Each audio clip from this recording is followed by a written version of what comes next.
ಇಂದು ಎಲ್ಲೆಡೆ ಮಹಾಶಿವರಾತ್ರಿ ಹಬ್ಬವನ್ನು ಬಹಳ ಭಕ್ತಿಭಾವದಿಂದ ಆಚರಣೆ ಮಾಡಲಾಗ್ತಿದೆ. ಬೆಂಗಳೂರಿನಲ್ಲೂ ಕೂಡ ಮುಂಜಾನೆಯಿಂದಲೇ ಎಲ್ಲ ನಗರದ ದೇಗುಲಗಳಲ್ಲಿ ವಿಶೇಷ ಪೂಜೆನ ಮಾಡಲಾಗ್ತಿದೆ. ಹಾಗೆಯೇ ನಾನೀಗ ಇತಿಹಾಸ ಪ್ರಸಿದ್ಧ ಗವಿಗಂಗಾಧರೇಶ್ವರ ದೇಗುಲದಲ್ಲಿದ್ದೀನಿ. ಸದ್ಯಕ್ಕೆ ಹೊರಾಂಗಣದಲ್ಲಿ ನೀವು ನೋಡ್ತಿದ್ದೀರಾ, ಇಲ್ಲಿ ಸರತಿ ಸಾಲಿನಲ್ಲಿ ನಿಂತು ಜನರು ಒಂದು ದೇವರ ಒಂದು ದರ್ಶನವನ್ನು ಮಾಡ್ತಿದ್ದಾರೆ. ಗಂಗಾಧರನ ಒಂದು ದರ್ಶನ ಮಾಡಿ ಒಂದು ಪುನೀತರಾಗ್ತಿದ್ದಾರೆ. ಇವತ್ತು ಮಹಾಶಿವರಾತ್ರಿ ಹಬ್ಬ ಇರೋದ್ರಿಂದ ಅನೇಕರು ಉಪವಾಸ ವ್ರತವನ್ನು ಆಚರಿಸ್ತಾರೆ. ಹಾಗೆಯೇ ರಾತ್ರಿ ಜಾಗರಣೆ ಕೂಡ ಇರ್ತಾರೆ. ಸೊ ಇದನ್ನು ಮಾಡೋದ್ರಿಂದ ಶಿವ ನಮಗೆ ಒಲಿತಾನೆ, ನಮ್ಮ ಕಷ್ಟ ಕಾರ್ಪಣ್ಯಗಳನ್ನೆಲ್ಲವನ್ನು ಕೂಡ ನೀಗಿಸ್ತಾನೆ ಅನ್ನುವಂತಹ ಒಂದು ನಂಬಿಕೆಯೂ ಕೂಡ ಭಕ್ತರಲ್ಲಿ ಇರುವಂಥದ್ದು. ಸೊ ಈ ಹಿನ್ನೆಲೆಯಲ್ಲಿ ಇವತ್ತು ಮಹಾಶಿವರಾತ್ರಿ ಹಬ್ಬವನ್ನು ತುಂಬನೇ ಭಕ್ತಿಭಾವದಿಂದ ಆಚರಣೆ ಮಾಡಲಾಗ್ತಿದೆ. ಈ ದೇಗುಲದಲ್ಲೂ ಕೂಡ ಮುಂಜಾನೆ 4 ಗಂಟೆಯಿಂದಲೇ ಗಂಗಾಧರನಿಗೆ ಒಂದು ವಿಶೇಷ ಪೂಜೆನ ಮಾಡಲಾಗಿದೆ.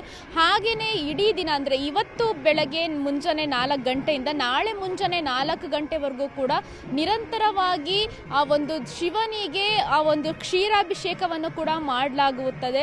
ಹಾಗೆಯೇ ಏನು ಬರುವಂತಹ ಭಕ್ತರಿಗೆ ನಾಳೆ ಬೆಳಗ್ಗೆ 4 ಗಂಟೆವರೆಗೂ ಕೂಡ ಎಲ್ಲ ರೀತಿಯಂತಹ ಒಂದು ದರ್ಶನಕ್ಕೆ ವ್ಯವಸ್ಥೆಯನ್ನು ಕೂಡ ಮಾಡಲಾಗ್ತಿದೆ. ಅದಾದಂತಹ ಬಳಿಕ 4ವರೆಗೆ ಅಲಂಕಾರವನ್ನು ಮಾಡಿ ಮಧ್ಯಾಹ್ನ 12 ಗಂಟೆವರೆಗೂ ಕೂಡ ಮತ್ತೆ ಒಂದು ದರ್ಶನಕ್ಕೆ ವ್ಯವಸ್ಥೆಯನ್ನು ಕೂಡ ಕಲ್ಪಿಸಲಾಗಿದೆ. 12 ಗಂಟೆ ನಂತರ ಒಂದು ದೇಗುಲವನ್ನು ಕೂಡ ಬಂದ್ ಮಾಡಲಾಗುತ್ತೆ. ಸೊ ಅಲ್ಲಿಯವರೆಗೂ ಕೂಡ ನಿರಂತರವಾಗಿ ಜನರು ಬರೋದ್ರಿಂದ ಎಲ್ರಿಗೂ ಕೂಡ ಒಂದು ಕ್ಯೂ ಸಿಸ್ಟಮ್ ಅನ್ನು ಇಲ್ಲಿ ಮಾಡಲಾಗಿರುವಂಥದ್ದು, ಬ್ಯಾರಿಕೇಡ್ಗಳನ್ನ ಹಾಕಿ ಯಾವುದೇ ರೀತಿಯಾದಂತಹ ಒಂದು ಗೊಂದಲ ಆಗುವಂಥದ್ದು ಬೇಡ ಅನ್ನುವಂತಹ ನಿಟ್ಟಿನಲ್ಲಿ. ಹಾಗೆಯೇ ಜಾಗರಣೆ ಕೂಡ ಅನೇಕ ಭಕ್ತರು ಇರ್ತಾರೆ. ಆ ಒಂದು ಭಕ್ತರಿಗೆ ಹೊರಾಂಗಣದಲ್ಲಿ ಬಂದು ಭಜನೆ ಮಾಡುವಂಥದ್ದಿರ್ಬೋದು ಅಥವಾ ನಾಮವನ್ನು ಪಠಣೆ ಮಾಡುವಂಥದ್ದಿರ್ಬೋದು, ಈ ರೀತಿಯಾಗಿ ಮಾಡಿ ಜಾಗರಣೆ ಮಾಡೋದಕ್ಕೂ ಕೂಡ ಒಂದು ದೇಗುಲದ ಆಡಳಿತ ಮಂಡಳಿಯಿಂದ ವ್ಯವಸ್ಥೆಯನ್ನು ಕೂಡ ಕಲ್ಪಿಸಲಾಗಿದೆ.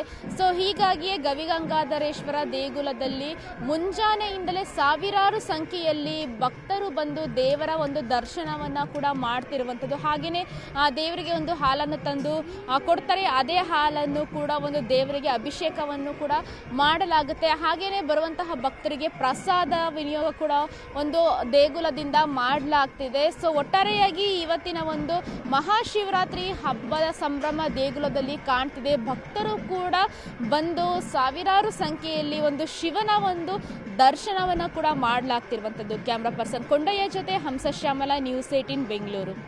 ಕನ್ನಡಿಗರ ಮೆಚ್ಚಿನ ನಿಮ್ಮ ನ್ಯೂಸ್ 18 ಕನ್ನಡ ಈಗ ವಾಟ್ಸ್ಆಪ್ನಲ್ಲಿಯೂ ಲಭ್ಯ. ಕರ್ನಾಟಕ ಮತ್ತು ದೇಶ ವಿದೇಶದ 360 ಡಿಗ್ರಿ ಸುದ್ದಿ ವಿವರವನ್ನ ನೀವು ನಿಮ್ಮ ಕೈ ಬೆರಳುಗಳಲ್ಲಿಯೇ ಪಡೆಯೋದಿಕ್ಕೆ ಈ QR ಕೋಡ್ ಅನ್ನು ಸ್ಕ್ಯಾನ್ ಮಾಡಿ. ನಮ್ಮ ಚಾನೆಲ್ ಅನ್ನು ಫಾಲೋ ಮಾಡಿ, ನೋಟಿಫಿಕೇಶನ್ ಆನ್ ಮಾಡಿ.